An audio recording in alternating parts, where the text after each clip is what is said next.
영수증에도 고지서에도 단 한 줄 찍히지 않지만 해마다 어김없이 당신의 통장 잔고를 조금씩 갉아먹고 있는 무서운 세금. 국민 그 누구에게도 한 번도 동의를 구한 적 없는 이 조용한 약탈의 정체, 바로 인플레이션입니다. 월급 명세서의 숫자는 작년보다 분명히 올랐는데 왜 우리의 장바구니는 해가 갈수록 가벼워지기만 하는 걸까요? 뉴스가 되풀이하는 물가 상승률 3%라는 수치 뒤에는 집값도 대출 이자도 수입 물가도 빠진 반쪽짜리 통계가 버젓이 숨어 있습니다. 한미 금리 역전은 벌써 41개월째로 역대 최장 기록을 넘어섰고 정부가 예고한 국채 발행 규모는 사상 최대치를 향해 무섭게 치닫고 있습니다. 통장 속 숫자의 최면 뒤에 감춰진 설계된 빈곤의 구조, 그리고 그 진짜 원인을 함께 알아보도록 하겠습니다. 저녁 뉴스는 올해도 어김없이 같은 문장을 반복합니다. 소비자 물가 상승률 3%대 안정세를 유지하고 있습니다. 이 한 줄의 앵커 멘트가 수천만 국민의 불안을 잠재우는 진정제 역할을 해왔습니다. 그런데 이상한 일입니다. 통계가 말하는 안정과 마트 계산대 앞에서 느끼는 체감 사이에는 도저히 메울 수 없는 간극이 벌어져 있으니까요.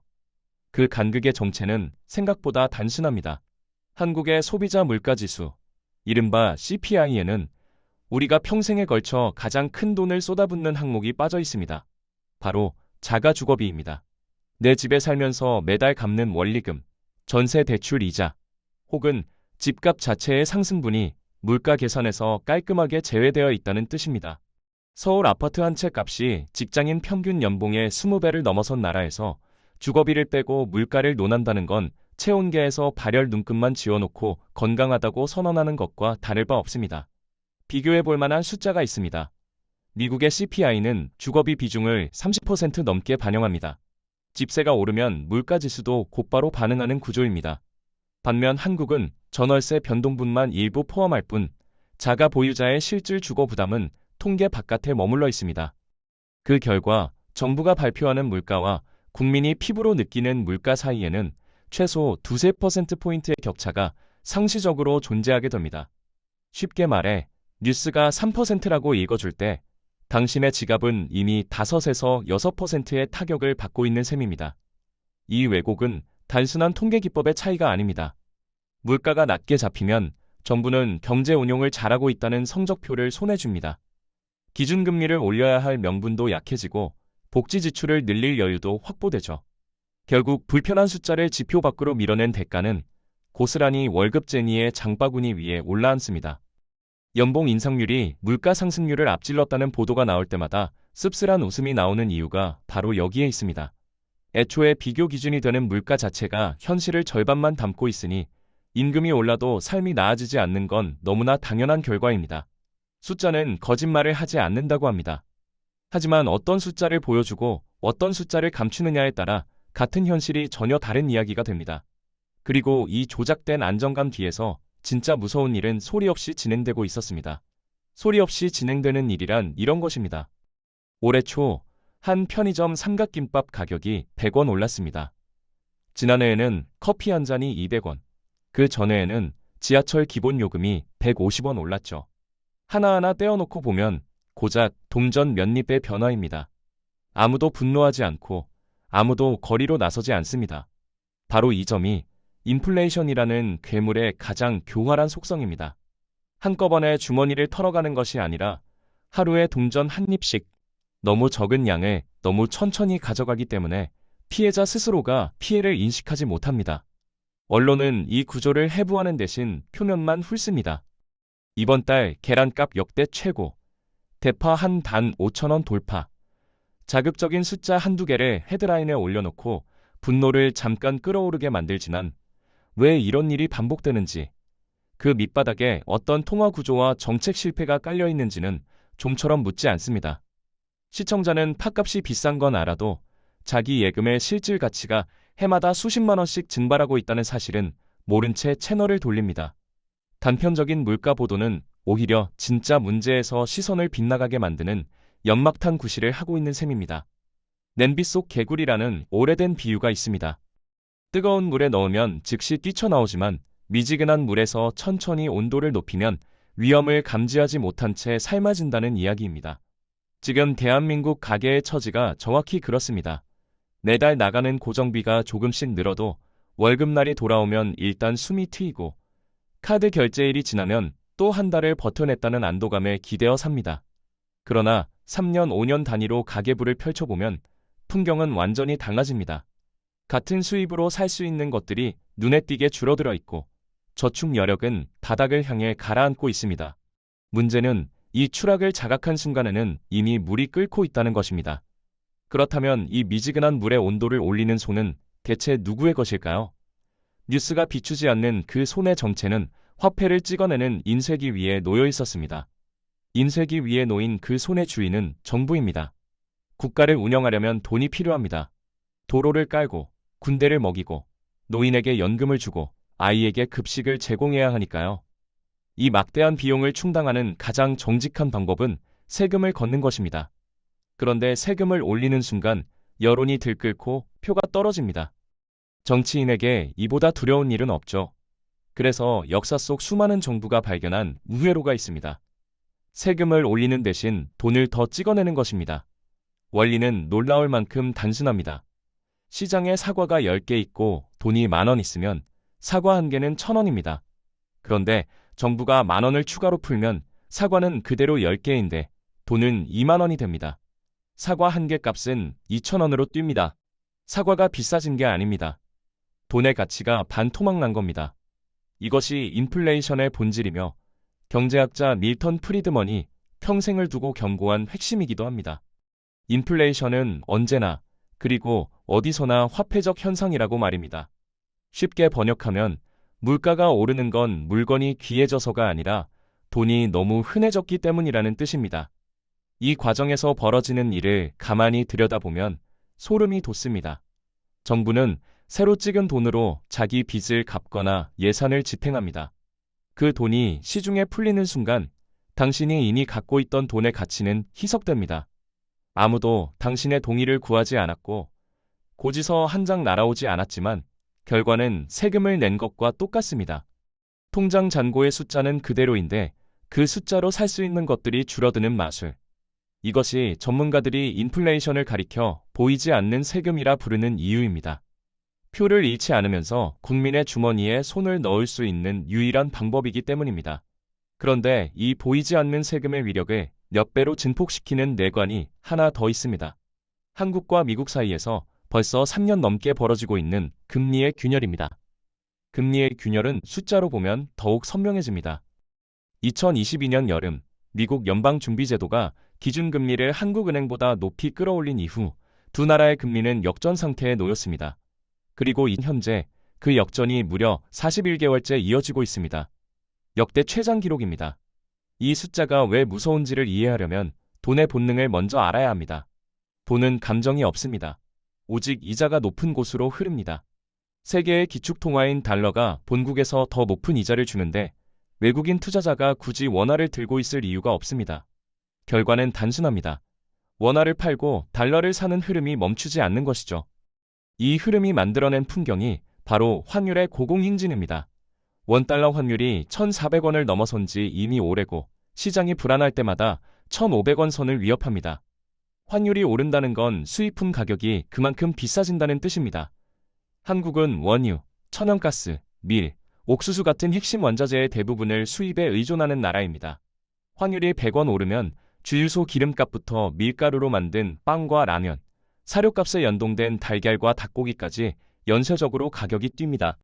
슈퍼마켓 진열대 위에 가격표가 바뀌는 속도는 환율 그래프의 기울기와 거의 평행선을 그립니다. 여기서 한 가지 의문이 고개를 듭니다.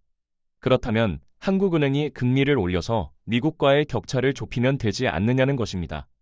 이론적으로는 맞습니다. 그러나 현실은 그리 간단하지 않습니다. 한국 가계부채는 국내 총생산 대비 100%를 넘어선 세계 최고 수준입니다. 금리를 한 차례 올릴 때마다 수백만 가구의 이자 부담이 눈덩이처럼 불어납니다. 영끌로 집을 산 30대 부부, 자영업 대출을 안고 버티는 50대 소상공인, 이들이 줄줄이 쓰러지면 금융 시스템 전체가 흔들리는 연쇄 충격이 올 수 있습니다. 금리를 올리자니 가게가 무너지고 올리지 않자니 원화가 무너지는 진퇴양난. 한국은행은 두 개의 절벽 사이에 놓인 외줄 위를 걷고 있는 셈입니다. 그런데 이 외줄마저 끊어질 수 있는 시한폭탄이 이미 장전되어 있습니다. 정부가 스스로 예고한 사상 최대 규모의 빚잔치, 국채 발행 계획입니다. 사상 최대 규모라는 수식어가 붙은 그 빚잔치의 윤곽은 이미 드러나 있습니다. 기획재정부가 공개한 중기 재정 운용 계획을 들여다보면 향후 5년간 국채 순발행 규모가 해마다 역대급을 경신하는 구조로 짜여 있습니다. 쉽게 말해 정부가 올해 빌린 돈을 갚기 위해 내년에 더 큰 빚을 내고 그 빚을 갚기 위해 모레는 또 더 큰 빚을 내는 순환이 공식 문서 위에 버젓이 적혀 있다는 뜻입니다. 가계로 치면 이번 달 카드값을 다음 달 현금 서비스로 돌리는 것과 본질적으로 다르지 않습니다. 국채가 대량으로 풀리면 무슨 일이 벌어질까요? 채권 시장에 물건이 넘쳐나면 가격은 떨어지고 금리는 올라갑니다. 정부가 더 높은 이자를 약속해야 돈을 빌릴 수 있게 되는 것이죠. 이렇게 오른 시장 금리는 기업 대출과 가계 대출 금리로 곧장 전이됩니다. 기업은 투자를 줄이고 자영업자는 이자 부담에 허리가 휘고 주택담보대출을 안고 있는 가정은 매달 통장에서 빠져나가는 돈이 눈에 띄게 불어나는 걸 체감하게 됩니다. 동시에 정부는 늘어난 이자 비용을 충당하기 위해 또다시 국채를 발행해야 하는 악순환의 고리가 완성됩니다. 이 고리가 진정 두려운 이유는 인플레이션이 우연히 찾아온 불청객이 아니라 이미 예약된 손님이 되어버렸다는 데 있습니다. 국채를 소화하기 위해 한국은행이 직간접적으로 유동성을 공급하는 순간 시중에는 다시 돈이 풀립니다. 사과와 돈의 원리가 정확히 반복되는 겁니다. 사과는 그대로인데 돈만 늘어나고 물가는 다시 한 계단 올라서며 당신의 예금 가치는 또 한 겹 벗겨집니다. 저 스스로가 발표한 숫자들이 이 경로를 가리키고 있으니 이건 비관론이 아니라 산술입니다. 희망을 품고 싶어도 숫자가 허락하지 않는 시대. 그렇다면 이 확정된 인플레이션의 파도 속에서 누군가는 가라앉고 또 누군가는 오히려 파도 위에 올라탄다는 사실도 직시해야 합니다. 파도 위에 올라탄 사람들의 면면을 살펴보면 한 가지 공통점이 보입니다. 하나같이 현금이 아닌 실물 자산을 쥐고 있었다는 것입니다. 서울 강남의 아파트, 역세권 상가 건물, 우량 기업의 주식. 화폐 가치가 떨어질수록 이런 자산의 명목 가격은 올라갑니다. 건물이 더 좋아져서가 아닙니다. 그 건물을 사려면 필요한 돈의 양이 늘어났을 뿐입니다. 자산을 가진 사람은 가만히 앉아 있어도 숫자가 불어나는 마법을 경험하고 현금만 쥐고 있던 사람은 같은 시간 동안 구매력이 쪼그라드는 저주를 받습니다. 같은 인플레이션이 누군가에게는 축복이고 누군가에게는 재앙인 이유입니다. 여기에 더 냉혹한 메커니즘이 하나 겹칩니다. 빚이 녹는 마법입니다. 10년 전 5억 원을 빌려 건물을 산 사람을 떠올려 보세요. 그때의 5억은 지금의 5억과 무게가 다릅니다. 화폐 가치가 꾸준히 하락했으므로 실질적으로 갚아야 할 부담은 해가 갈수록 가벼워집니다. 반면 그 건물의 시세는 인플레이션을 타고 2배 가까이 뛰었습니다. 빚은 높고 자산은 부풀어 오르는 이 이중의 혜택이야말로 자산가들이 인플레이션을 두려워하지 않는 진짜 비밀입니다. 거울의 반대편에는 성실하게 적금을 넣어온 사람들이 서 있습니다. 매달 월급의 일정액을 꼬박꼬박 은행에 맡겨온 직장인, 노후 자금을 정기 예금에 묶어둔 은퇴자. 이들의 통장 숫자는 약속대로 이자가 붙어 조금씩 늘어나지만 그 이자를 인플레이션이 삼키고도 남습니다. 연 3-4% 이자를 받아도 실질 물가가 5-6%씩 오르면 내년 2-3%의 구매력이 조용히 사라지는 셈입니다. 이것이 보이지 않는 파이프라인입니다. 현금을 쥔 서민의 주머니에서 자산을 쥔 부유층의 금고로 부가 소리 없이 이동하는 통로. 그 누구의 허락도, 그 어떤 법안의 통과도 필요하지 않습니다. 인플레이션이라는 시스템 자체가 이 이전을 자동으로 수행하고 있기 때문입니다. 구조를 알았으니 이제 남은 질문은 하나입니다. 이 기울어진 판 위에서 우리는 과연 무엇을 할 수 있는가 하는 것입니다. 기울어진 판 위에서 가장 먼저 해야 할 일은 내가 서 있는 자리를 정확히 인식하는 것입니다. 지금 당신의 자산 가운데 원화 현금 또는 원화 예금이 차지하는 비중은 얼마입니까? 만약 전 재산의 대부분이 통장 속 숫자로만 존재한다면 그것은 가라앉고 있는 배의 갑판 위에 짐을 쌓아두고 있는 것과 다를 바 없습니다. 배가 기울고 있다는 사실을 인정하는 순간부터 비로소 생존 전략이 시작됩니다. 첫 번째 원칙은 현금의 비중을 점검하는 것입니다. 비상자금으로 서너 달치 생활비를 유동성 높은 예금에 남겨두는 건 필수입니다. 그러나 그 이상의 여유 자금까지 연이 3%짜리 적금에 묶어두는 것은 내년 실질 가치를 스스로 깎아내리는 행위입니다. 인플레이션이라는 세금은 현금을 가장 먼저, 가장 무겁게 때린다는 사실을 기억해야 합니다. 두 번째 원칙은 화폐 가치 하락에 맞서 스스로를 방어할 수 있는 자산군을 공부하는 것입니다. 부동산이든 주식이든 원자재든 실물 경제에 뿌리를 둔 자산은 인플레이션 국면에서 화폐의 추락을 일정 부분 상쇄하는 방패 역할을 해왔습니다. 여기에 더해 원화 한 가지에만 올인하지 않는 통화 분산도 고려할 필요가 있습니다. 달러나 엔화 같은 기축통화 표시 자산을 포트폴리오의 일부로 편입하는 것만으로도 환율 급등기에 자산 전체가 흔들리는 충격을 줄일 수 있습니다. 물론 이 모든 이야기가 당장 내일 주식을 사고 달러를 사라는 뜻은 아닙니다. 핵심은 투자의 기술이 아니라 인식의 전환입니다. 통장에 찍힌 숫자가 곧 나의 부라는 착각에서 벗어나는 것, 명목 금액이 아닌 실질 구매력으로 내 자산을 바라보는 눈을 갖추는 것. 이 관점의 변화 하나가 앞으로 5년, 10년 뒤 당신의 경제적 운명을 가를 분기점이 될 수 있습니다. 돈을 불리는 법보다 돈이 사라지는 구조를 아는 것이 먼저입니다. 구조를 알고 원칙을 세웠다면 이제 마지막으로 이 모든 이야기가 우리에게 남기는 한 가지 질문과 마주할 차례입니다. 한 가지 질문이란 이것입니다. 우리는 왜 이토록 오랫동안 속아왔는가? 돌이켜보면 속임수는 정교했습니다. 물가지수에서 집값을 빼놓고 안정이라 발표하고 월급 명세서에 숫자를 올려주며 형편이 나아졌다고 말했습니다. 언론은 팥값과 계란값만 비추고 구조는 묻지 않았으며 우리는 냄비 속 개구리처럼 천천히 끓는 물에 익숙해져 갔습니다. 그 사이 정부는 돈을 찍어 보이지 않는 세금을 걷었고 한미 금리 역전 41개월이라는 경고등이 켜져도 방향타를 꺾지 않았습니다.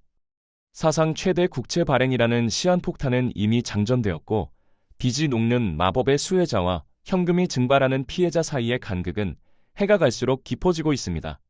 이 모든 이야기를 관통하는 교훈은 하나입니다. 인플레이션은 자연재해가 아니라 선택의 산물이며 그 선택의 대가는 언제나 가장 성실하게 일하고 가장 정직하게 저축한 사람들 위에 떨어진다는 것입니다. 대한민국이 이 구조를 직시하지 않는다면 중산층의 해체는 정책 실패가 아니라 설계된 결과로 역사에 기록될 것입니다. 오늘 이 이야기가 누군가에게는 과장처럼 또 누군가에게는 음모론처럼 들릴지 모릅니다. 하지만 훗날 이 영상이 우리가 현실의 끈을 마지막으로 붙잡고 외친 서늘한 경고의 기록으로 남지 않기를 진심으로 바랍니다. 여러분의 체감 물가는 안녕하신가요? 여러분은 지금 어떻게 자산을 방어하고 계신가요? 오늘 영상이 유익하고 재밌으셨다면 구독과 좋아요 부탁드리겠습니다. 영상 제작에 큰 힘이 됩니다. 다음 영상에서 뵙겠습니다.